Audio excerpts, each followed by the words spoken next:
एकता का संबंध पुष्ट होता है। कुछ काल से सुवामा ने द्रव्याभाव के कारण महाराजन कहार और 2 महरियों को जवाब दे दिया था, क्योंकि अब न तो उसकी कोई आवश्यकता थी और न उनका व्यय ही संभलता था। केवल एक बुढ़िया महरी शेष रह गई थी।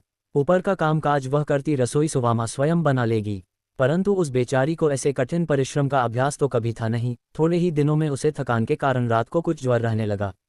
धीरे धीरे ये गति हुई कि जब देखे ज्वर विद्यमान है, शरीर भुना जाता है, न खाने की इच्छा है न पीने की, किसी कार्य में मन नहीं लगता।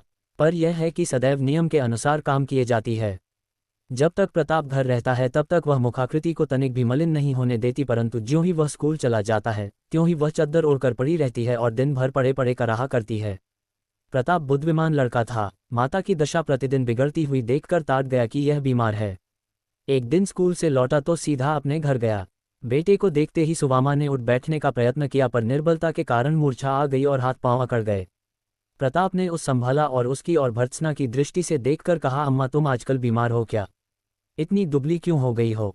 देखो तुम्हारा शरीर कितना गर्म है, हाथ नहीं रखा जाता। सुवाम ने हंसने का उद्योग किया।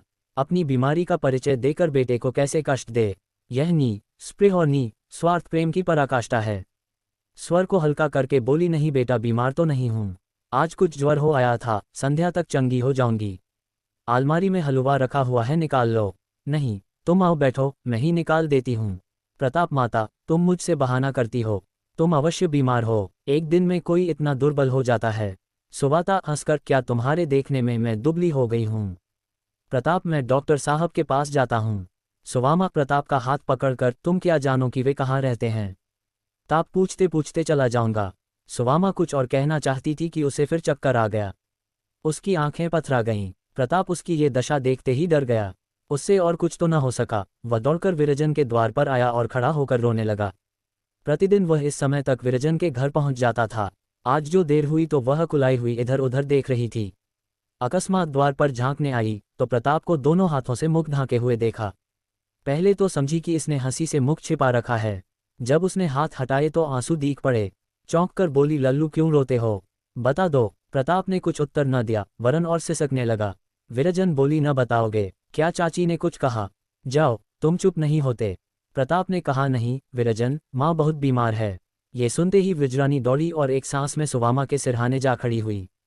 देखा तो वह सुन्न पड़ी हुई है, आंखें मुंद हुई हैं और लंबी सांसें ले रही हैं। उनका हाथ थामकर विरजन झिंझोड़ने लगी, चाची कैसी जी है, आंखें खोलो, कैसा जी है? परंतु चाची ने आंखें न खोलीं। तब वह ताक पर से तेल उतारकर सुवाम के सिर पर धीरे धीरे मलने लगी। उस बेचारी को सिर में महीनों से तेल डालने का अवसर न मिला था। ठंडक पहुंची तो आंखें खुल गईं। विरजन, चाची कैसा जी है, कहीं दर्द तो नहीं है? सुवामा, नहीं बेटी, दर्द कहीं नहीं है, अब मैं बिल्कुल अच्छी हूँ। भैया कहाँ हैं? विरजन, वह तो मेरे घर है, बहुत रो रहे हैं। सुवामा, तुम जाओ उसके साथ खेलो, अब मैं बिल्कुल अच्छी हूँ। अभी ये बातें हो रही थीं कि सुशीला का भी शुभागमन हुआ। उसे सुवाम से मिलने की तो बहुत दिनों से उत्कंठा थी, परंतु कोई अवसर न मिलता था। इस समय वह सांत्वना देने के बहाने आ पहुंची। विरजन ने अपन माता को देखा तो उछल पड़ी और ताली बजा बजाकर कहने लगी, माँ आई, माँ आई। दोनों स्त्रियों में शिष्टाचार की बातें होने लगीं। बातों बातों में दीपक जल उठा। किसी को ध्यान भी न हुआ कि प्रताप कहाँ है। थोड़ी देर तक तो वह द्वार पर खड़ा रोता रहा, फिर झटपट आंखें पोंछकर डॉक्टर किचलू के घर की ओर लपकता हुआ चला। डॉक्टर साहब मुंशी शालिग्राम के मियों में से थे, और जब कभी का पड़ता तो वे ही बुलाए जाते थे। प्रताप को केवल इतना विदित था कि वे बरना नदी के किनारे लाल बंगल में रहते हैं। उसे अब तक अपने मोहल्ले से बाहर निकलने का कभी अवसर न पड़ा था, परंतु उस समय मातृभक्ति के वेग से उद्विग्न होने के कारण उसे इन रुकावटों का कुछ भी ध्यान न हुआ। घर से निकलकर बाजार में आया और एक इक्केवान से बोला, लाल बंगल चलोगे? लाल बंगला प्रसाद स्थान था। इक्कावान तैयार हो गया। 8 बजते बजते डॉक्टर साहब की फिटन सुवामा के द्वार पर आ पहुंची। यहाँ इस समय चारों ओर उसकी खोज हो रही थी कि अचानक वह सब एक पैर बढ़ाता हुआ भीतर गया और बोला, पर्दा करो, डॉक्टर साहब आते हैं। सुवामा और सुशीला दोनों चौंक पड़ी। समझ गईं, ये डॉक्टर साहब को बुलाने गया था। सुवामा ने प्रेमाधिक्य से उसे गोदी में बैठा लिया। डर नहीं लगा? हमको बताया भी नहीं, यूं ही चले गए। तुम खो जाते तो मैं क्या करती, ऐसा लाल कहाँ पाती? ये कहकर उसने बेटे को बार बार चूम लिया। प्रताप इतना प्रसन्न था मानो परीक्षा में उत्तीर्ण हो गया। थोड़ी देर में पर्दा हुआ और डॉक्टर साहब आए। उन्होंने सुवामा की नाड़ी देखी और सांत्वना दी। वे प्रताप को गोद में बैठाकर बातें करते रहे। औषधियों साथ ले आए थे। उसे पिलाने की सम्मति देकर 9 बजे बंगले को लौट गए। परंतु जीर्ण ज्वर था, अतः पूरे मास भर सुवामा को कड़वी कड़वी औषधियां खानी पड़ी। डॉक्टर साहब दोनों वक्त आते और ऐसी कृपा और ध्यान रखते मानो सुवामा उनकी बहन है। एक बार सुवाम ने डरते डरते फीस के रुपये एक पात्र में रखकर सामने रखे, पर डॉक्टर साहब ने उन्हें हाथ तक न लगाया।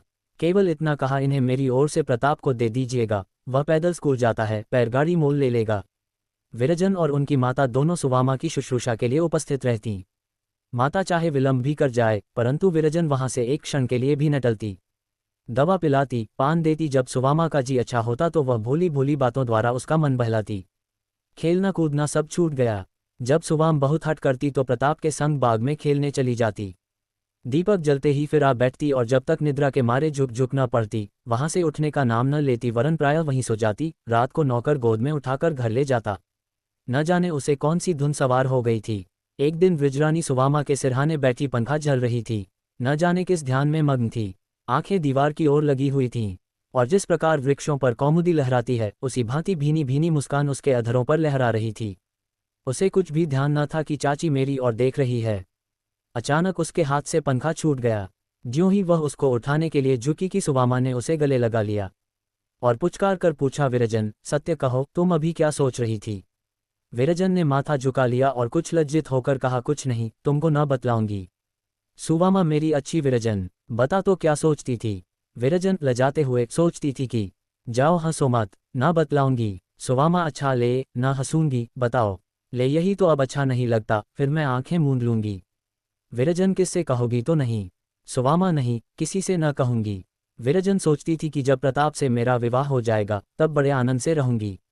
सुवामा ने उसे छाती से लगा लिया और कहा, बेटी वह तो तेरा भाई है। विरजन हाँ भाई है, मैं जान गई, तुम मुझे बहू न बनाओगी। सुवामा आज लल्लू को आने दो, उससे पूछूं देखूं क्या कहता है। विरजन नहीं नहीं, उनसे न कहना, मैं तुम्हारे पैरों पड़ूं। सुवामा मैं तो कह दूंगी। विरजन तुम्हें हमारी कसम, उनसे न कहना।